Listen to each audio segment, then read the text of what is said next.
اس کی متلاشی نظروں کو بھاپ گئی تھی، تب ہی انہوں نے جوس گلاس میں انڈیل کر اس کی طرف بڑھایا۔ سینڈوچ تو کھا لو، اسے خالی جوس پیتے دیکھ کر آسمہ بیگم ٹوکنے لگی۔ جاذب ریان چند سیکنڈ میں کئی بار رسٹ واچ کو نظروں کے سامنے کر چکا تھا۔ آسمہ بیگم کے کہنے پر وہ بیٹھ تو گیا تھا، مگر اس کے ماتھے پر پڑتی لکیر مظفرہ کو بآسانی نظر آ رہی تھی کہ وہ دادا جان اور رانا صاحب کی وجہ سے چپ تھا، جو خالصتاً بزنس کا مسئلہ ڈسکس کر رہے تھے۔ جب تک مظفرہ ناشتہ کر رہی ہے تم یہ ورکی پراٹھا تو چکھ لو۔ آسمہ بیگم نے پراٹھوں کی ٹرے اس کی طرف کی۔ صبح صبح آئلی چیزیں پسند نہیں، آپ جانتی تو ہیں۔ اس نے پھر رسٹ واچ کی طرف دیکھا تو مظفرہ پارس کرسی ڈھکیلتی اٹھ کھڑی ہوئی۔ تم یونیورسٹی میں کچھ کھا لینا۔ آسمہ بیگم کی ہدایت پر کتابیں اٹھاتی مظفرہ نے سر ہلا کر یقین دہانی کروائی۔ اس سے پہلے جاذب ریان سب کو اللہ حافظ کہتا لمبے ڈگ بھرتا باہر نکل گیا۔ کتابیں اٹھائے پیچھے پیچھے مظفرہ بھی۔ کیسی ہو سویٹی؟ ابھی وہ کار سے اتری ہی تھی کہ وردا اس کے سامنے آ کھڑی ہوئی۔ شوق سے وردا نے جھٹ پٹ اسے گلے لگا لیا۔ اپنی کتابیں پکڑو۔ جاذب ریان اسے مصروف گفتگو دیکھ کر بولا، شاید اسے کچھ زیادہ جلدی تھی یا وہ مظفرہ پارس کے وجود کو زیادہ دیر برداشت نہیں کر پا رہا تھا۔ سوری۔ مظفرہ نے پلٹ کر فوراً کتابیں تھام لی۔ یہ کون ہے؟ وردا نے اشتیاق سے جاذب ریان کو دیکھتے ہوئے سوال کیا۔ مظفرہ پارس کو اس گھڑی وردا کی منٹوں میں فری ہونے والی فطرت بہت کھلنے لگی۔ وہ بے چارگی سے کتاب پر انگلیاں پھیرنے لگی۔ اس کی زبان کو تو جیسے تالا لگ گیا۔ آپ ہی اپنا تعارف کروا دیں، وردا اسے دیکھتے ہوئے جاذب ریان سے شوخی سے کہہ رہی تھی۔ میں جاذب ریان ہوں۔ ناچارہ اسے تعارف کروانا پڑا۔ نائس نیم۔ میری عزیز سہیلی کے کیا لگتے ہیں؟ وردا کے سوال نے خاموش کھڑی مظفرہ کی انگلیوں میں لرزش طاری کر دی۔ جاذب ریان کے لب بھینچ گئے۔ وردا سوالیہ نظروں سے اسے ہی دیکھ رہی تھی۔ بیوی لگتی ہے یہ میری، جاذب ریان نے جیسے بادل نخواستہ کہا اور کار سٹارٹ کر دی۔ کیا؟ وردا جیسے چلائی، مگر جاذب ریان کے اندر اتنا شور مچ گیا تھا کہ وہ کار نکال لے گیا۔ وردا حیران پریشان کھڑی رہ گئی۔ مظفرہ پارس نے اندر کی جانب قدم بڑھا دیے تھے۔ بیوی لگتی ہے میری؟ کیسا کھینچ کر پتھر مارا تھا اس نے؟ یہ کیسا مذاق کیا ہے محترم جاذب ریان نے؟ وردا حیرت سے نکلی تو 2-4 قدموں میں اسے جا لیا۔ سچ ہے، مظفرہ پارس نے پھیکی مسکراہٹ سے کہا۔ وہ اس کی بات کو جھٹلا نہیں سکتی تھی، خواہ وہ جھوٹ ہی کیوں نہ بولتا۔ ابھی تو وہ سچ بول کر گیا تھا، ایسا سچ جو اسے اندر ہی اندر نوچ رہا تھا۔ کب ہوئی شادی؟ تم نے مجھے نہیں بتایا۔ وردا کو جیسے صدمہ پہنچا۔ مظفرہ اس گھڑی خود کو سخت بے بس محسوس کر رہی تھی۔ جاذب ریان، تم سچ میں بہت اچھے ہو۔ آئی لائک یو سو مچ۔ میں جب کبھی اپنے لائف پارٹنر کے بارے میں سوچتی ہوں تو میری خواہش ہوتی ہے کہ وہ بالکل تم جیسا ہو۔ حنزہ جذب کے عالم میں اسے دیکھتے ہوئے کہہ رہی تھی۔ وہ ہولے سے مسکرا دیا۔ میری طرح ہو یعنی وہ میں نہیں ہو سکتا؟ اس نے شرارت سے پوچھا۔ حنزہ نزاکت سے ہنس دی۔ اس کے خوبصورت چہرے پر کئی رنگ بکھرے تھے۔ وہ خوبصورت تھی، اس خوبصورتی کا اسے بخوبی احساس بھی تھا۔ اوپر سے اس نے دل مو لینے میں PhD کی ڈگری لے رکھی تھی۔ خاندان کے کئی لڑکے اس کے طلبگار تھے، ان میں سے جاذب ریان بھی ایک تھا جو اسے بھی بہت پسند تھا، تبھی وہ اکثر کھلے ڈلے انداز میں اظہار کر جاتی تھی۔ جاذب ریان صرف اس کا کزن نہیں بلکہ جاذب وہ واحد کزن تھا جس کے ساتھ اس کی سب سے زیادہ دوستی تھی۔ لیکن جاذب اس دوستی سے آگے سوچنے لگا تھا۔ جب آسمہ بیگم نے شادی کے لیے جاذب ریان سے پوچھا تو اس نے جھٹ حنزہ کا نام لے لیا۔ حنزہ؟ آسمہ بیگم ایک لمحے کے لیے چپ سی ہو گئی۔ انہیں پتہ تھا اس کا رجحان شروع سے اس طرف ہے۔ حنزہ؟ مگر میرا ارادہ تو… کم آن مام، مجھے پتہ ہے آپ کا ووٹ کس کی طرف ہے، لیکن میں حنزہ کو پسند کرتا ہوں اور حنزہ بھی مجھے پسند کرتی ہے۔ جاذب ریان نے آسمہ کی بات مکمل ہونے سے پہلے 2 ٹوک انداز میں کہہ دیا۔ آسمہ بھی چپ کر گئی۔ وہ رشتہ لے کر گئی تھی، فراز صاحب کو کیا اعتراض ہو سکتا تھا؟ قابل بھتیجا خود ان کی بیٹی کا طلبگار تھا۔ عروسہ بھی خوش تھی۔ بڑوں نے سوچنے کا وقت لیے بنا ہاں کر دی اور شادی کی تیاریاں شروع ہو گئی۔ بالآخر وہ دن بھی آ گیا جب ایجاب و قبول کے مرحلے طے ہونا تھے۔ نکاح خواہ آ چکے تھے، لیکن حنزہ اپنے کمرے میں نہیں تھی۔ ہاں، اس کا لکھا پرچہ انہیں مل گیا تھا جس میں درج تھا وہ کسی سے شدید محبت کرتی ہے، شادی بھی اسی سے کرے گی۔ ان کے ہاں چونکہ خاندان سے باہر شادی کرنے کا رجحان نہیں تھا، اس لیے اس نے انتہائی قدم اٹھایا۔ فراز اور عروسہ ڈھہ گئے تھے۔ جاذب ریان کا چہرہ سفید پڑ گیا تھا۔ یہ سب اس کے لیے کسی شوق سے کم نہیں تھا۔ ہنزا جو اس کی محبت کا دم بھرتی نظر آتی تھی، وہ کسی اور کی طالب تھی اور وہ بے وقوف بنتا رہا۔ وہ اس کے جذبات سے کھیلتی رہی۔ دادا جان فراز پر غصہ ہو رہے تھے۔ رانا صاحب دادا جان کو سنبھال رہے تھے جو بیٹے بہو کو بیٹی کی صحیح تربیت نہ کرنے پر لعن طعن کر رہے تھے۔ یہ وقت ان باتوں کا نہیں ہے، مہمان آئے بیٹھے ہیں، ہم اپنی عزت کا جنازہ نہیں نکلنے دیں گے۔ جائے رانا نکاح خواہ کو بلا لائیں، بس لڑکی کے خانے سے ہنزا کا نام کاٹ کر مظفرہ پارس کا نام لکھ دیں۔ عاصمہ بیگم نے ٹینس ماحول میں بھی اپنے حواس بحال رکھے اور کونے میں چپکی کھڑی پریشان صورت لیے مظفرہ کو پکڑ کر اس کے قریب لے آئے۔ وہ پھٹی پھٹی آنکھوں سے سب دیکھ رہی تھی۔ عروسہ اور فراز جس طرح اسے ملتجی نظروں سے دیکھ رہے تھے، اس پر اس نے زبان دانتوں تلے دبا لی کہ وہ ہمیشہ سے ان کی فرمانبردار دبوسی بیٹی رہی تھی، جو ہنزا جیسی تیز ترار بہن کے آگے ہمیشہ پس منظر میں چلی جاتی تھی۔ جاذب ریان نے عاصمہ بیگم کو دیکھا تھا۔ تم نے اپنا انتخاب دیکھ لیا؟ میرا ووٹ ہمیشہ سے مظفرہ کے لیے تھا۔ عاصمہ بیگم کی سرگوشی نے جاذب ریان کو کچھ کہنے کے قابل نہ چھوڑا تھا۔ ڈری سہمی مظفرہ پارس کے سر پر بھاری زرتار آنچل ڈال کر اسے بٹھا دیا گیا۔ عاصمہ اور عروسہ اس کے دائیں بائیں آ گئی تھی۔ جاذب ریان نے ایک نظر مظفرہ پارس پر ڈالی اور تیزی سے باہر نکل گیا۔ مجبوراً ہی صحیح، لیکن جاذب ریان نے اسے اپنی زوجہ کے ایجاب میں قبول کر لیا تھا۔ اس نے صرف کاغذ کی حد تک اسے قبول کیا تھا۔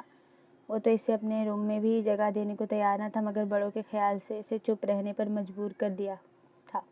جس سیج کو اس نے ہنزا کے تصور میں سجایا تھا، آج وہاں مظفرہ پارس تھی۔ سیج سے پھولوں کی لڑیوں کو نوچتا وہ اتنا وحشی خونخوار لگ رہا تھا کہ مظفرہ پارس کا دل سوکھے پتے کی طرح کانپنے لگا۔ اسے لگا ابھی وہ اس کا بھی ایسا حشر کرے گا جیسا نازک پھولوں کا کیا ہے۔ اٹھو بیڈ سے اور شکل گم کرو اپنی۔ وہ دہاڑا تو لرزتے وجود سے جلدی سے بیڈ سے اتری۔ اس کوشش میں وہ جتنی بار دوپٹے اور بھاری شرارے تلے ڈولی، اس پر جاذب ریان خونخوار نظروں سے اسے گھورتا رہا، جیسے ہنزا کے اپنے عاشق کے ساتھ بھاگنے میں اسی نے ساتھ دیا ہو یا وہ قصوروار ہو۔ ہاں، قصور تو اس کا تھا، کیونکہ وہ ہنزا کی سگی بہن جو تھی۔ ہنزا جس طرح فطرتاً تیز ترار اپنے حسن پر نازا جانے محفل ہوا کرتی تھی، جسے دلوں کو مٹھی میں کر لینے کا فن آتا تھا، مظفرہ پارس اسی قدر دبو خاموش طبیعت اور لوگوں سے گھبرانے والی تھی۔ عروسہ اور فراز نے جس طرح اس سے معافی مانگی تھی، وہ خود کو یوں شرمسار محسوس کر رہی تھی جیسے ہنزا نے نہیں، اس نے ان کا سر جھکایا ہے۔ جاذب ریان کا رویہ بہت آنت آمیز ہوتا تھا۔ وہ اس کے کسی عمل کو نہیں سراہتا تھا، بلکہ اس کا خیال رکھنے پر اکثر اسے جھڑکیاں ہی سننے کو ملتی تھی۔ جاذب ریان کی طبیعت ٹھیک نہیں تھی، وہ جلدی لوٹ آیا تھا۔ سر میں درد ہے؟ مظفرہ نے ڈرتے ڈرتے پوچھا۔ چائے لے آؤں یا کچھ کھائیں گے پہلے؟ جواب اب بھی ندارت تھا۔ جاذب میڈیسن لا دوں؟ بتائے کیا ہوا ہے؟ اب کہ اس نے پھر ہمت کر کے پوچھا۔ سر دونوں ہاتھوں میں تھامے جاذب ریان نے سرخ خونخوار نظروں سے اسے دیکھا۔ مظفرہ کی ریڑھ کی ہڈی میں سنسناہٹ ہونے لگی۔ وہ ڈر کے بیڈ سے 2 قدم دور ہوئی۔ دفعہ ہو جاؤ یہاں سے، میرے اس حال کی ذمہ دار تم ہو۔ تمہاری شکل دیکھ دیکھ کر خون کھولتا ہے میرا۔ سکون ختم ہو گیا ہے زندگی سے، جاؤ دفعہ ہو۔ وہ اتنی زور سے دہاڑا کہ مظفرہ کے پورے وجود میں کپ کپاہٹ طاری ہو گئی۔ وہ تیزی سے کمرے سے نکلی، مگر اس سے بھی تیزی سے آنسو آنکھوں سے نکل آئے تھے۔ کیا ہوا؟ عاصمہ بیگم گزر رہی تھی۔ اسے تیزی سے کمرے سے باہر آتا دیکھ کر ٹھٹک گئی۔ مظفرہ نے جلدی سے آنسو صاف کیے۔ کچھ نہیں تائی جان، جاذی نے کچھ کہا؟ عاصمہ بیگم نے سنجیدگی سے پوچھا۔ رکو میں پوچھتی ہوں اس سے۔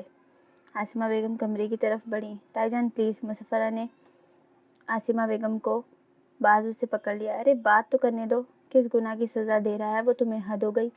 عاصمہ بیگم کو کچھ زیادہ ہی غصہ آ گیا تھا۔ وہ روز اول سے جاذب کا رویہ دیکھ رہی تھی۔ اکثر ہی مظفرہ انہیں چھپ چھپ کے روتی نظر آتی تھی۔ آنسو بہاتی مظفرہ نفی میں سر ہلاتی ان کے سامنے ہاتھ جوڑ گئی۔ آسمہ بیگم کو جیسے افسوس ہوا، اسے تھام کر وہ لاؤنج میں لے آئیں۔ مجھے معاف کر دو، تمہارے ساتھ زیادتی کرنے میں سرفہرست ہوں۔ آسمہ بیگم کو خاموش طبع سگڑ دھیمے سے مسکراتی مظفرہ ہمیشہ سے جاذب کے لیے پسند تھی، لیکن جب جاذب نے حنزہ کا نام لیا تو انہوں نے ہاں کر دی کہ بیٹی تو وہ بھی دیور کی تھی۔ پھر جاذب جس کے ساتھ خوش رہتا اس میں ان کی خوشی بھی شامل ہوتی، لیکن عین موقع پر حنزہ نے گھر چھوڑ کر جو داغ سب کے ماتھے پر لگایا، اسے چھپانے کے لیے انہیں مظفرہ کو قربانی کا بکرا بنانا پڑا۔ گو کہ وہ آج بھی ان کی اولین پسند تھی، لیکن جاذب کے رویے پر وہ اکثر دکھی ہو جاتی تھی۔ ایسی باتیں نہ کرے تائی جان، معافی نہ مانگے، سو کرتی وہ شرمسار ہوئی۔ ذرا عقل نہیں اس لڑکے میں جس سے محبت کا دم بھرتا تھا، وہ تو دن میں تارے دکھا گئی، اور جو پارس ملی ہے اس کی قدر نہیں۔ اگر مجھے پتا ہوتا کہ اس کے رنگ ڈھنگ یہ ہوں گے یا تمہارے ساتھ ایسا رویہ رکھے گا تو کبھی تمہیں زبردستی اس کی زندگی میں شامل نہ کرتی۔ آسمہ بیگم کو آج کچھ زیادہ ہی غصہ آ رہا تھا۔ اب بھی وقت نہیں گزرا، میں بات کرتی ہوں رانا اور ابا جان سے، وہ فراز اور عروسہ سے بات کریں گے، تمہارے لیے بہت قدر کرنے والا شخص ڈھونڈوں گی۔ میں کہتی ہوں جاذب سے طلاق دے تمہیں، تاکہ میرے سر سے بھی یہ بوجھ تو اترے، میں تمہیں یوں گٹ گٹ کے روتے نہیں دیکھ سکتی۔ دے طلاق، اسے بھی پتہ لگے۔ تائی جان، مظفرہ پارس پوری جان سے لرزی۔ میں طلاق نہیں لوں گی، کبھی بھی نہیں۔ اس کے آنسوؤں میں مزید روانی آ گئی۔ طلاق نہیں لوں گی؟ یوں صبح شام اپنی بے عزتی کرواتی رہو گی؟ تمہیں کیا لگتا ہے پتھر میں جھونک جائے گا؟ وہ وقت گزر گیا بیٹا جب عورتیں سالوں کسی کا انتظار کرتی تھی کہ وہ پلٹ آئے گا۔ میں تمہیں لا حاصل انتظار کے قرب میں نہیں دھکیل سکتی۔ ابھی تمہاری عمر ہی کیا ہے؟ اس سال ماسٹرز کر لو گی، اچھے سے اچھا رشتہ مل جائے گا۔ آسمہ بیگم نے سمجھانا چاہا۔ اس گھڑی وہ جاذب کی کم اس کی ماں زیادہ لگ رہی تھی، جو بیٹی کے لیے فکر مند تھی۔ مجھے طلاق نہیں لینی، مظفرہ کا لہجہ اٹل تھا۔ تو کیا ساری زندگی اس پتھر سے سر پھوڑتی اور بے عزتی کرواتی رہو گی؟ آسمہ بیگم کو افسوس ہو رہا تھا۔ نہ کرے کبھی محبت، میں تو ان سے محبت کرتی ہوں، نہ گزر جائے گی زندگی ان کی ڈانٹ کھاتے ہوئے۔ وہ آنسو سمیٹتی عزم سے بولی، پر لب دانتوں تلے دبا لیے جیسے کوئی انہونی بات کہہ دی ہو۔ تم جاذب سے محبت کرتی ہو؟ آسمہ بیگم کو بھی حیرت بھری خوشی ہوئی۔ مظفرہ ایک دم سے شرمندہ ہو گئی۔ بتاؤ نا، آسمہ نے اس کے کندھے پر دباؤ ڈالا۔ جی تائی جان، مجھے بچپن سے جاذب اچھے لگتے ہیں۔ اس کی زبان لڑکھڑائی، لیکن جاذب کا رجحان ہمیشہ حنزہ آپی کی طرف رہا، تو میں نے خود کو سمجھا لیا۔ سب کچھ ہماری مرضی کے مطابق نہیں ہوتا، لیکن اللہ نے تمہیں اس کا نصیب بنا دیا۔ آسمہ بیگم نے اس کی بات کو بڑھاوا دیا۔ وہ چپ رہی۔ تم نے بھی کہاں سر پھوڑ لیا، اور یہ جاذب، اسے جانے کب کھرے کھوٹے کی پہچان ہوگی۔ آسمہ بیگم کو جہاں یہ حقیقت جان کر خوشی ہوئی، وہیں مظفرہ اور جاذب کے بیچ کی دوری کھلنے لگی۔ جب اللہ نے انہیں میرا کر دیا تو ان کی محبت بھی میرا نصیب بنا دے گا۔ اس کے لہجے میں عزم تھا۔ آسمہ بیگم نے دل سے آمین کہا تھا۔ کیسے ہو جاذب؟ جاذب ریان لیپ ٹاپ پر بزی تھا۔ جب اس کے نمبر پر کال آئی، وہ بزی تھا، اس لیے اس نے اسپیکر آن کر دیا تھا۔ میں ٹھیک ہوں، آپ کون؟ مصروف انداز میں ٹائپنگ کرتے اس نے استفسار کیا۔ جاذب پہچانا نہیں؟ میں تمہاری حنزہ۔ اسپیکر سے آتی آواز پر اس کے ہاتھ ساکت رہ گئے تھے، نظریں بے ساختہ سیل فون کی اسکرین کو گھورنے لگی۔ کوئی نیا نمبر تھا؟ ہاں، پہچانو گے بھی کیسے؟ ناراض جو ہوگے، میں نے اتنا برا جو کیا تمہارے ساتھ؟ اسپیکر سے آواز آ رہی تھی۔ سی کی آواز پر اس کی نظریں سامنے دروازے پر اٹھی تھی۔ مظفرہ کافی لیے کھڑی تھی اور غالباً حنزہ کی آواز سن کر کافی چھلک کر اس کے ہاتھ پر گری تھی۔ چہرے پر ہوائیاں اڑنے لگی تھی۔ جاذب، جو کچھ ہوا میں اس پر شرمندہ ہوں۔ آئی نو میں نے تمہیں ہرٹ کیا۔ میں بہک گئی تھی، فہد کی چکنی چپڑی باتوں میں آ گئی تھی۔ پاگل تھی جو تمہاری محبت کی قدر نہیں کی۔ وہ جانے کیا کیا کہہ رہی تھی۔ جاذب ریان کی نظریں مظفرہ کے دھواں چہرے کی طرف تھی۔ کافی سائڈ پر رکھ کر وہ تیزی سے کمرے سے باہر نکل گئی تھی۔ جاذب ریان کی نظریں دروازے تک گئی تھی۔ جاذب، میں تم سے کل ملنا چاہتی ہوں۔ کل تم مجھے کافی شاپ پر مل سکتے ہو؟ حنزہ بہت آس سے پوچھ رہی تھی۔ ہاں، مل سکتا ہوں، 5 بجے، اس نے سیل فون قریب کر کے کہا۔ اوہ تھینک یو سو مچ۔ جاذب، میں بہت شرمندہ ہوں، مجھے یقین تھا تم مجھے معاف کر دو گے۔ حنزہ کہہ رہی تھی اور کمرے کے باہر دروازے سے لگی مصفرہ جیسے ڈھہ گئی۔ مصفرہ، سردیوں کا آغاز ہو چکا ہے، تم بدلتے موسم کے حساب سے شاپنگ ہی کر لو، دسمبر اب بس اختتام کی طرف گامزن ہے، نیا سال شروع ہونے والا ہے۔ نئے سال کو نئے انداز سے خوش آمدید کہو تاکہ زندگی کا ہر دن خوبصورت ہو۔ آسمہ بیگم صبح سے نوٹ کر رہی تھی، وہ کچھ بکھری بکھری سی تھی، بار بار گھڑی کی طرف دیکھ رہی تھی۔ اس نے جیسے کوئی بات نہیں سنی تھی ان کی، ورنہ وہ سال نو کے لیے بہت اہتمام کرتی تھی، لیکن اب کے زندگی میں جیسے پتجھڑ کا موسم آن ٹھہرا تھا۔ تائی جان 5 بج گئے کیا؟ اس نے خلا میں گھورتے ہوئے پوچھا۔ ہاں، وہ تو روز ہی بجتے ہیں، آج کون سی نئی بات ہے؟ اور اب تو 7 بجنے والے ہیں، آسمہ بیگم نے گھڑی کی طرف دیکھتے ہوئے کہا۔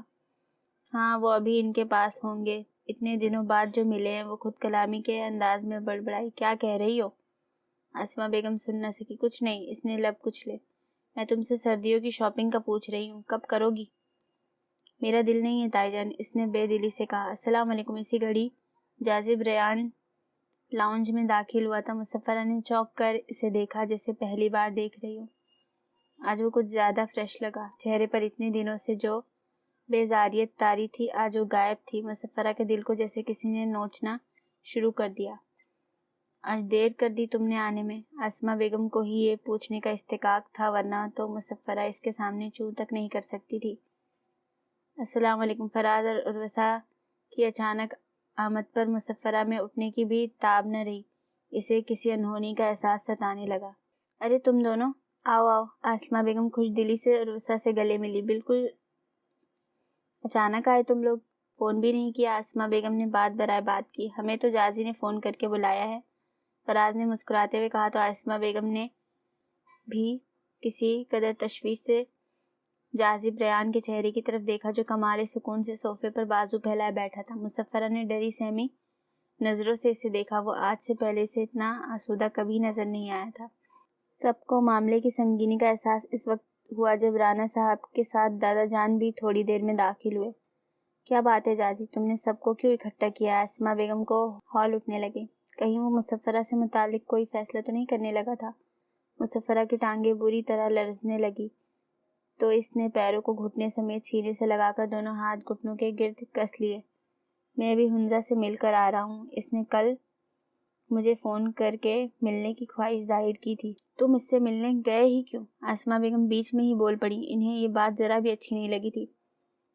وہ بہت شرمندہ ہے، جس کی شبہ پر اس نے انتہائی قدم اٹھایا تھا وہ اپنی فیملی کے ڈر سے وہاں پہنچا ہی نہیں۔ حنزہ اپنی دوست کے گھر رہ رہی ہے، وہ واپس آنا چاہتی ہے، آپ سب سے معافی مانگنا چاہتی ہے۔ جازب ریان کمال سکون سے گویا تھا۔ اسے کہہ دو وہ ہمارے لیے مر گئی، ہماری ایک ہی بیٹی ہے، ہمارا اس سے کوئی واسطہ نہیں، اور اسے کہہ دینا وہ بھولے سے بھی میرے سامنے نہ آئے، اور تم بھی آج کے بعد اس کے متعلق ہم سے کوئی بات نہیں کرنا۔ فراز صاحب آپے سے باہر ہوئے۔ تمہارا غصہ اپنی جگہ فراز، لیکن یہ بھی سوچو کہ لڑکی ذات ہے، کب تک دوست کے گھر رہے گی؟ آگے سے کچھ ہو گیا تو ہماری ہی عزت پر حرف آئے گا۔ دادا جان نے سمجھانا چاہا۔ عزت پر حرف تو آ چکا ہے بابا جان، اب اور کیا باقی رہ گیا ہے؟ جازی اتنا کرو، کسی ہاسٹل میں اسے رہائش دلوا دو اور کہو کہ خود اپنی زندگی گزارے، ہمارے گھر اور کسی چیز پہ اس کا کوئی حق نہیں۔ چلو عرصہ۔ فراز صاحب 2 ٹوک بات کر کے اٹھ کھڑے ہوئے۔ ماحول کی یک بستگی بڑھ گئی تھی۔ فراز ساکت بیٹھی مصفرہ کے سر پہ ہاتھ پھیرتے چلے گئے تو آنسو ضبط کرتی عروسہ بھی ہم قدم ہو گئی کہ جیسی بھی صحیح حنزہ تھی تو ان کی بیٹی، جس نے اپنے لیے پتھروں کی راہ خود چنی تھی۔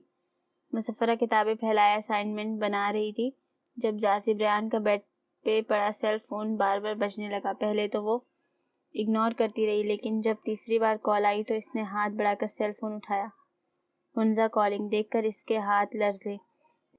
اسی دم واش روم کا لاک کھلنے کی آواز آئی۔ اس نے تیزی سے فون کو سابقہ انداز میں رکھا اور جلدی سے اپنی کتابوں پہ جھک گئی۔ وائٹ بنیان اور ٹراؤزر میں گیلے بالوں کو ٹاول سے رگڑتا وہ واپس آیا تو بجتے سیل فون نے اس کی توجہ اپنی طرف کھینچ لی۔ ہاں، میں واش روم میں تھا، غالباً کال دیر سے پک کرنے پر ناراضگی کا اظہار کیا گیا تھا، تبھی وہ صفائی دے رہا تھا۔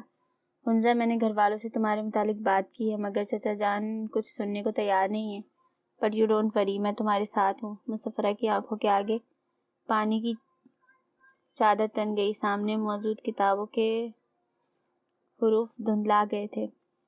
میں تھوڑی دیر میں ملتا ہوں تم سے، تمہاری طرف ہی آ رہا تھا. بات کرتے ہوئے جاذب ریان چینجنگ روم میں چلا گیا اور اس کی آواز آنا بھی بند ہو گئی. آنسو ٹپ ٹپ کتاب پر گر کر کتاب بھگونے لگے تھے. جب سے حنزہ منظر پہ آئی ہے تم کچھ زیادہ فون سے چپکے نہیں رہنے لگے؟ آسمہ بیگم بطور خاص کمرے میں اسے سمجھانے آئی تھی. کھانے کی میز پر بھی وہ جس طرح فون کان سے لگائے بیٹھا تھا، اس پہ ان کا غصہ ہونا بجا تھا. وہ اکیلی ہے ماما. جاذب نے فون سائڈ پر رکھتے جیسے یاد دلایا. مصفرہ وارڈروب سے کپڑے نکالنے میں مصروف رہی. اس کی تنہائی کا بچھو تمہیں کاٹ رہا ہے، جو خاندان بھر میں ہماری عزتوں کا جنازہ نکال کر بھی تمہیں کال کر رہی ہے اور تم گھنٹوں اس کے ساتھ فون پر مصروف ہو. اس گنگی لڑکی کا احساس نہیں ہو رہا تمہیں جو ہونٹ سیے چپکی بیٹھی ہے؟ آسمہ بیگم نے جھٹکے سے مصفرہ کو بازو سے کھینچ کر اس کے سامنے کیا. اگر یہ عین نکاح پر منع کر دیتی تو میں دیکھتی تم کیا منہ دکھاتے اپنے سرکل کے لوگوں کو. آسمہ بیگم اشتعال میں تھی. مصفرہ لب کاٹی سر جھکائے کھڑی تھی. ایک لمحے کو جاذب ریان بھی چپ رہ گیا تھا. اگر یہی کچھ کرنا ہے تو طلاق دے کر فارغ کرو اسے اور جا کر نکاح کر لو اس سے، جس سے گھنٹوں فون پر باتیں کرتے رہتے ہو. آسمہ بیگم غصے کا اظہار کر کے چلی گئی تھی. جاذب ریان کی نظریں ساکت کھڑی مصفرہ پر تھی جس نے اپنے آنسو چھپانے کے لیے واش روم کا رخ کر لیا تھا. دسمبر کا آخری دن اختتام کی طرف گامزن تھا. اتنا بیزار دسمبر کبھی نہیں گزرا تھا. میرے ستمگر کا حال کیا پوچھتے ہو؟ لہجہ جون کا، جذبات دسمبر کے. نیا سال چند لمحوں کی دوری پہ تھا مگر کوئی خوشی، کوئی احساس اس کے اندر نہیں جاگ رہا تھا. ورنہ نئے سال پہ وہ کتنے چاؤ سے ساری فرینڈز کو وشنگ کارڈز، کیک اور پھول بھیجتی تھی. جاذب ریان سے جڑنے کے بعد سے تو جیسے وہ مسکرانا بھی بھول گئی تھی، سوکھے پھول کی طرح کملا گئی تھی. یہ کیا کر رہی ہو؟ جاذب ریان کمرے میں آیا تو وہ بیگ میں اپنا ضروری سامان رکھ رہی تھی. اس کے اچانک بولنے پہ وہ ایک دم سے ڈر گئی. کہیں جا رہی ہو؟ ٹائی کی نوٹ ڈھیلی کرتے وہ بیڈ پر بیٹھ گیا. سوٹ کیس بیڈ پر رکھے مصفرہ اپنی چیزیں پیک کر رہی تھی. جی میں کل گھر چلی جاؤں گی. نیا سال بس چند لمحوں کی دوری پر تھا اور وہ اس کی زندگی سے جانے کی رودات سنا رہی تھی. کتنے دنوں کے لیے وہ مکمل طور پر اس کی جانب متوجہ تھا.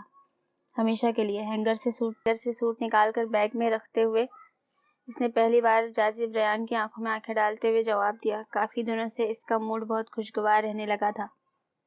اسے مصفرہ پر چلانے کا بھی وقت نہیں مل رہا تھا. اب بھی وہ بڑے آرام سے اس سے سوال جواب کر رہا تھا. ہمیشہ کے لیے؟ جاذب ریان نے دہرایا. جی. وہ مشکل کہہ کر رخ پھیر گئی. یعنی تم اس گھر کو چھوڑ کر جانے کی بات کر رہی ہو؟ وہ جیسے اپنا وہم دور کرنا چاہ رہا تھا. جی میں جاؤں گی تو ہی آپ حنزہ آپی سے شادی کر سکیں گے، وہ بدقت بولی. ہاں یہ تو ہے. کافی عقل مند ہو تم. اگر جانا ہے تو کل کیوں؟ ابھی کیوں نہیں؟ پرانے تعلق کو پرانے سال میں ہی الوداع کر دیں تو زیادہ اچھا ہے نا.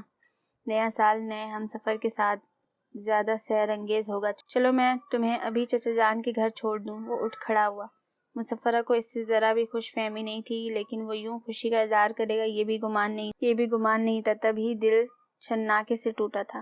آؤ چلو شاباش، میں تمہیں ابھی اسی وقت چھوڑاؤں. جاذب ریان اس کا بازو کھینچتا اسے باہر لے جانے لگا. مصفرہ اس سلوک پہ جیسے اپنی نظروں میں ہی گر گئی تھی. یہ کیا ہو رہا ہے؟ جاذب اسے بازو سے گھسیٹتا باہر لے کر آیا تو آسمہ بیگم یہ منظر دیکھ کر ہولنے لگی. میں مصفرہ کو چچا جان کی طرف چھوڑنے جا رہا ہوں، اس نے چلتے چلتے جواب دیا.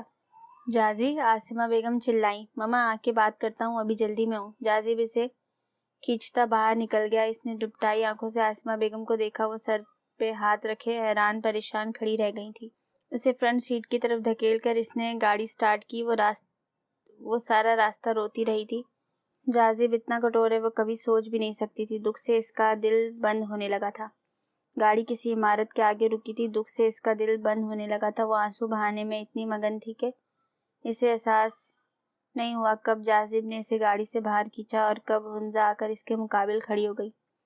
حنزہ اسے بڑی عجیب نظروں سے دیکھ رہی تھی، یوں جیسے سامنے اس کی سگی بہن نہیں رکھی، وہ جس سے اس نے ملنا بھی گوارا نہیں کیا. شناسائی کی کوئی رمق اس کے انداز میں نہیں تھی. محبت تو شاید کبھی اسے بہن سے تھی ہی نہیں. ہمیشہ جھلک کر ہی بات کرتی تھی، اپنے حسن پہ اٹلا کر مسفرہ کو اس کے دبوپن پر ٹیز کرتی تھی، مذاق اڑاتی تھی۔ اب وہ اسے ایسی نظروں سے دیکھ رہی تھی جیسے جاذب کے ساتھ کھڑی وہ اسے سخت زہر لگ رہی ہو۔ اسے میرے سامنے لانے کا مقصد؟ ہنزا نے جاذب سے سوال کیا۔ اس کے اجنبی لب و لہجوں پر مسفرہ کو ذرا برابر حیرت نہیں ہوئی۔ وہ شروع سے بے حس اور خود پسند تھی، اسے صرف اپنی خوشیاں نظر آتی تھی، خواہ وہ کسی کے مزار پہ ہی کیوں نہ تعمیر ہو۔ آج تم نے مجھ سے کہا کہ میں مسفرہ کو طلاق دے دوں اور تم سے شادی کر لوں۔ ہاں، کیونکہ میں جانتی ہوں تمہیں میں سوٹ کروں گی۔ یہ دبو اور مجھ سے کم صورت مسفرہ نہیں، ہنزا نے نخوت سے کہا۔ میری تم سے فرینڈشپ رہی اور اسے میں محبت سمجھ بیٹھا، لیکن جب تم نے مجھے دھتکار کر گھر سے باہر قدم نکالا تو اسی دن تم میرے دل سے پسندیدگی کا گراف بھی گرا گئی تھی۔ پھر تم لوٹ آئی، میں نے تمہارا ساتھ دیا، ہاسٹل میں رہنے کا بندوبست کیا، جاب دلوا دی، صرف اس لیے کہ خاندان اور تمہارے ماں باپ بھی تمہاری صورت دیکھنے کے روادار نہیں، اور وہ بالکل ٹھیک کر رہے ہیں، کیونکہ تم جیسی بے حس اور خود غرض انسان سے واسطہ نہ رکھنا ہی بہتر ہے۔ تم تو اتنی خود غرض ہو کہ یہ جانتے ہوئے کہ تمہارے بھاگنے کے بعد اس لڑکی نے اپنی ذات کو داؤ پر لگا دیا، میری جھڑکیاں، بدتمیزیاں برداشت کی، تمہارے حصے کا غصہ میں نے اس کے وجود پر۔ بے شک یہ تمہاری طرح ترہدار نہیں، بہت حسین نہیں، لیکن یہ تم سے کئی زیادہ دلکش ہے، جو مردوں کو رجھانے کی کوشش نہیں کرتی، جسے لورز کی لمبی لسٹ بنانے کا شوق نہیں، اور یہ تو اتنا خوبصورت اور معصوم دل رکھتی ہے کہ آج خود گھر چھوڑ کر جانے کی بات کر رہی ہے، مجھ سے علیحدگی چاہ رہی ہے، صرف اس لیے کہ میں تم سے شادی کر لوں۔ مگر میں اب تم پہ تھوکنا بھی پسند نہیں کرتا، جو کچھ کیا صرف کزن اور انسانیت کے ناطے کیا۔ دنیا میں دو طرح کے لوگ ہوتے ہیں، ایک وہ جو نصیب پہ شاکر رہتے ہیں اور جو چاہا مل گیا تو ٹھیک، نہ ملا تو واویلا نہیں کرتے، جیسے مسفرہ نے مجھے چاہا، میری طلب کی، مگر میری نظر میں خود کو گرایا نہیں، اور دوسرے لوگ تمہاری طرح کے ہوتے ہیں جو خوب سے خوب ترقی تلاش میں رہتے ہیں اور آخر میں نامراد اور ناکامی رہتے ہیں، خالی ہاتھ خالی دل لیے۔ پسندیدگی تو تمہاری اصل صورت دیکھ کر ہی ختم ہو گئی تھی، اور پیار؟ جاذب ہنسا۔ سوری میم، میں آپ سے پیار نہیں کرتا، کیونکہ مجھے اس گونگی لڑکی سے عشق ہونے لگا ہے۔ آج کے بعد میری طرف سے کوئی آس نہ پالیے گا۔ چلو مسفرہ۔ وہ جس طرح بازو سے پکڑ کر اسے لے کر آیا تھا، اسی طرح اسے بازو سے پکڑ کر واپس پلٹ گیا۔ ہنزا اپنی جگہ پہ کھڑی کی کھڑی رہ گئی۔ مسفرہ کے کان سائیں سائیں کر رہے تھے۔ جو کچھ اس نے سنا اس پر یقین نہیں آ رہا تھا۔ اس نے کار سٹارٹ کر کے روڈ پر ڈالی ہی تھی کہ اس کا سیل فون بجنے لگا۔ لو جی، آ گیا مما کا فون، اس نے مسکراتے ہوئے کہہ کر کال ریسیو کی اور اسپیکر آن کر دیا۔ جاذب، مسفرہ کہاں ہے؟ کیا گھٹیا حرکت کی ہے تم نے؟ اسما بیگم چلا رہی تھی۔ کیا میں اپنی بیوی کو آؤٹنگ پہ بھی نہیں لے جا سکتا؟ اس میں کیا گھٹیا پن ہے مما؟ وہ شوقی سے بولا۔ تم سچ کہہ رہے ہو؟ اس کے بدلے انداز پہ اسما بیگم کو ازحد مسرت ہوئی۔ تو اپنی گونگی بہو سے پوچھ لے۔ ویسے مما، آپ کا ووٹ شروع سے مسفرہ کے لیے کیوں تھا؟ اس کی وجہ مجھے اب سمجھ آئی ہے، وہ شرارت سے کہہ بولا۔ کیا وجہ تھی بتاؤ؟ اسما بھی جاننا چاہ رہی تھی۔ ہر ساس کی خواہش ہوتی ہے بہو گونگی ہو، جو زیادہ نہ بولے، تو میں نہ کرے۔ مسفرہ کو بھرپور نظروں سے دیکھتے کہہ رہا تھا۔ مسفرہ بلش ہو کر چہرہ موڑ چکی تھی۔ کوئی گونگی نہیں ہے میری بہو، بس سوچ سمجھ کر بولتی ہے، تمہاری طرح بے پرکی نہیں اڑاتی۔ اسما بیگم نے الٹا اسے لتاڑ کر فون بند کر دیا۔ جاذب نے بازو سے پکڑ کر اسے اپنی طرف کھینچا۔ کیا گھول کر پلایا ہے میری ماں کو؟ وہ پوچھ رہا تھا۔ وہ نظریں چرا گئی۔ جانتی ہو ڈیئر وائف، مرد کبھی خود غرض عورت سے محبت نہیں کرتا، وہ محبوبہ میں اپنی ماں جیسی خالص محبت ڈھونڈتا ہے۔ مسفرہ کے لیے اس کا دھیما لب و لہجہ نیا تھا۔ وہ خاموشی سے اسے سن رہی تھی۔ پہلے سوری بولوں یا تھینک یو؟ وہ اسے بازو کے گھیرے میں لیے ڈرائیو کر رہا تھا۔ مسفرہ اس کی قربت پہ سمٹی جا رہی تھی۔ بولو نا، اس نے پھر سے اصرار کیا۔ کچھ نہ بولیں، وہ آہستہ سے منمنائی۔ لیکن میں بولوں گا، سوری ان تمام زیادتیوں کے لیے جو میں نے کی، اور تھینک یو میری زندگی میں آنے کے لیے، مجھ سے محبت کرنے کے لیے۔ مسفرہ نے چونک کر اس کے کندھے سے سر اٹھایا۔ جب تم مما کے سامنے رو رو کر مجھ سے محبت کا اعتراف کر رہی تھی، تب میں نے ساری باتیں سن لی تھی۔ مجھے گلٹ ہوا تھا کہ میں تمہارے ساتھ زیادتی کر جاتا ہوں، اسی لیے تمہیں دیکھنے باہر آیا تھا۔ مما تمہیں طلاق لے کر نئی زندگی شروع کرنے کا کہہ رہی تھی، اور تم انکاری ہو کر محبت کا اعتراف کر رہی تھی۔ اسی وقت تم دل میں اتر گئی تھی مجھے بھی اسی گھڑی عورت کی پہچان ہو گئی کہ عورت بھلے بےحد حسین طرحدار نہ ہو، اس میں معصومیت ہو، اور وہ تم میں ہے۔ تم میری نظر میں بہت حسین ہو، جو خاموش محبت کرتی رہی۔ میں تمہارا ہو بھی گیا، مگر تم نے کوئی اوچھا پن نہیں دکھایا، کبھی مجھے رجھانے کی کوشش نہیں کی۔ تم نے اپنی عصمت کا ایک دائرہ بنا رکھا اور اسی دائرے نے مجھے اپنے گھیرے میں لے لیا۔ تم میں تو نہیں، اور صحیح اور نہیں، اور صحیح حمزہ جیسی فطرت نہیں ہے۔ وہ ہر مرد کو آس میں رکھتی ہے تاکہ اس کا اگر ایک آپشن کام نہ آئے تو وہ دوسری لائف لائن یوز کرے، مگر تم ایک پہ ہی مر مٹنے والی ہو۔ تم الگ ہو، بہت الگ ہو۔ تمہاری اسی ادا نے مجھے اپیل کیا کہ محبت کے باوجود تم خود میری زندگی سے نکلنے کا فیصلہ کر چکی تھی۔ اتنی آسانی سے فیصلہ کر لیا تم نے۔ اس کے بالوں کو ہولے سے مٹھی میں بھر کر اس کا چہرہ قریب کیا، وہ بری طرح سٹ پٹائی۔ آسان نہیں تھا محبت میں، کوئی بھی فیصلہ آسان نہیں ہوتا، اور بچھڑنے کا فیصلہ تو بہت جان لیوا تھا۔ کتنی راتیں نیند گوا کر میں نے یہ فیصلہ کیا تھا۔ وہ ہولے سے بولی، جی لوگی میرے بنا؟ اس نے بالوں کو جھٹکا دیا۔ اس کے لبوں سے ہلکی سی سسکی نکلی۔ یقیناً نہیں، لبوں سے بے ساختہ نکلا۔ پھر کیوں کیا اتنا کٹھور فیصلہ؟ جرا ہوا، میں آپ کی خوشی چاہتی تھی بس، اور میری خوشی اب اس گونگی لڑکی کے ساتھ ہے۔ آئی سمجھ؟ جاذب نے اپنا سر ہولے سے اس کے سر سے ٹکرایا۔ میں گونگی نہیں ہوں۔ وہ کب سے اسے گونگی کہے جا رہا تھا، اب کہ اس نے برا مان لیا۔ اچھا جی، پھر بتاؤ ان 2 ماہ میں کتنا بولی ہو؟ میرے آگے وہ ہنسا۔ ہاں تو آپ نے بولنے کا موقع کب دیا؟ ہر وقت تو دہاڑتے رہتے تھے، اس نے منہ بنا کر کہا۔ وہ اس سے بے ساختہ ساتھ لگا کر ہنس دیا۔ حنزہ نے جو کیا اس کا غصہ تھا۔ ریجیکٹ ہونا کسی کو اچھا نہیں لگتا، مجھے تو قطعاً نہیں۔ سوری سویٹی، تمہیں میرا غصہ برداشت کرنا پڑا، لیکن تمہاری خاموش طبیعت نے مجھے اسیر کر لیا کہ تم نے کبھی پلٹ کر جواب نہیں دیا، بس آنسو بہاتی رہی، اور تمہارے آنسو میرے دل پہ گر کے تیرا نام لکھ گئے۔ مظفرہ کو یہ پل اپنی زندگی کے حسین پل لگ رہے تھے۔ بنتی جا رہی ہو۔ جاذب نے بے ساختہ اس کے بالوں پہ لب رکھ دیے تھے۔ کار سی ویو پہ رک گئی تھی۔ یہاں کیوں؟ اور رات کے اس وقت سی ویو آنے پہ چوکی؟ آؤ تو بتاتا ہوں۔ اپنی طرف کا دروازہ کھول کر اسے بھی اترنے کا اشارہ کیا۔ وہ حیران سی اتر آئی۔ جاذب ریان کار کی پچھلی سیٹ سے ایک ڈبہ اٹھایا اور ایک جست میں کار کی بونٹ پہ جا کے بیٹھ گیا۔ آؤ، اپنا ہاتھ اس کی طرف بڑھایا۔ کچھ نہ سمجھتی مظفرہ نے اپنا ہاتھ اس کے ہاتھ میں دے دیا۔ چند ثانیے بعد وہ بونٹ کے اوپر اس کے پہلو میں بیٹھی تھی۔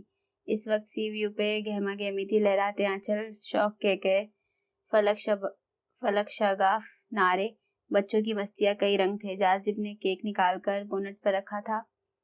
ہیپی نیو ایئر لکھا دیکھ کر اسے ساری کہانی سمجھ آ گئی۔ پہلے تو سوچا تھا گھر میں تمہارے ساتھ سیلیبریٹ کروں گا، مگر سچویشن چینج ہونے کے بعد یہاں کا پلان بنا لیا، اور یہ زیادہ رومانٹک ماحول ہے۔ کیوں؟ ہوا سے لہراتے اس کے آنچل کو پکڑ کر وہ محبت سے اسے دیکھتے ہوئے کہہ رہا تھا، میں چاہتا ہوں پچھلے سال کی ساری قدورتیں ہم پچھلے سال کے آخری لمحوں میں ہی چھوڑ کر نئے سال کو محبت سے خوش آمدید کریں۔ جاذب کہہ رہا تھا، اور اسی وقت منچلوں نے کاؤنٹ ڈاؤن شروع کر دیا تھا۔ 10 9 جاذب بھی ان کے ساتھ ہم آواز تھا۔ ہر سو مسرت کے رنگ تھے۔ ماحول تالیوں پٹاخوں کی آواز سے گونجنے لگا۔ وہ پٹاخوں کی آواز سے ڈر کر ایک دم اس کے قریب ہو گئی تھی۔ جاذب نے اس کا ہاتھ تھام کر کیک کاٹا۔ آسمان آتش بازی سے خوبصورت ہو رہا تھا۔ جاذب کا سیل فون بجنے لگا۔ جاذب نے سیل فون اس کی طرف بڑھا دیا تھا۔ حنزہ کالنگ۔ یہ مظفرہ کو غصہ آیا تھا۔ کیسی خود غرض بہن تھی، جو بہن کا بسا بسایا گھر اجاڑنے پر تلی بیٹھی تھی، جسے رشتوں کا پاس تھا نہ شرم تھی، صرف اپنی آسودگی چاہیے تھی۔ یہ لو، اور سختی سے ڈانٹ کر کہو کہ آئندہ میرے شوہر کو کال نہ کرنا۔ جاذب نے سیل فون اسے تھمایا۔ تب تک کال بند ہو چکی تھی۔ مظفرہ سیل فون میں بزی ہو گئی۔ بات ہوئی؟ اس کی نظریں ونڈ اسکرین پر تھی۔ کال دوبارہ نہیں آئی۔ اوکے، آئے تو کر لینا بات۔ جاذب ریان نے سچے ہمسفر کی طرح اپنا آج اور کل اسے سونپ دیا تھا۔ اب نہیں آئے گی کال. مظفرہ نے سیل فون گود میں رکھ لیا تھا. کیوں؟ اسے حیرت ہوئی. میں نے نمبر بلاک کر دیا ہے. جس انسان کی ہماری زندگی میں ضرورت نہیں انہیں بلاک کرنا ہی بہتر ہے. مظفرہ نے سیل فون اس کی طرف بڑھایا. واہ جی کمال بیوی ہو. ایک جھٹکے میں خوبصورتی سے میاں کا پیچھا چھڑوا دیا اس بلا سے. اس نے بے ساختہ سراہا. اور جو اس نے پھر کسی اور نمبر سے رابطہ کیا جلانا چاہا تب میں ہینڈل کر لوں گی. اس نے آرام سے کہا. اور جو پھر بھی نہ مانی وہ اسے زج کر رہا تھا. تو میں آپ کا نمبر چینج کرا دوں گی. اتنی دھوس؟ جی. اور جو میں نہ کروں پھر مکہ. مظفرہ نے اس کے شولڈر پر مکہ دے مارا. وہ ہنس دیا. The end. So guys, that was the end of the novel. میں تم سے پیار نہیں کرتا. So یہ نیو ایئر پہ بیسڈ تھا, اسی لیے میں نے سوچا کہ اسے اس نیو ایئر پہ اپلوڈ کیا جائے. شاید یہ ریکارڈڈ ناول بھی ہو مگر میں نے پھر بھی اسے پڑھ لیا. سو آئی ہوپ آپ نے انجوائے کیا ہوگا. Please like the video, comment کریں اس ویڈیو کے بارے میں آپ کو کیا اچھا لگا, کون سا پارٹ اچھا لگا, کون سا کیریکٹر اچھا لگا. بہت ہی شارٹ ناول تھا, مجھے بھی بہت اچھا لگا. اور سبسکرائب کرنا بالکل نہ بھولیں. آپ لوگوں کو بھی ہیپی نیو ایئر. خیال رکھیے اپنا بہت سارا. Thank you so much. I will see you in the next one.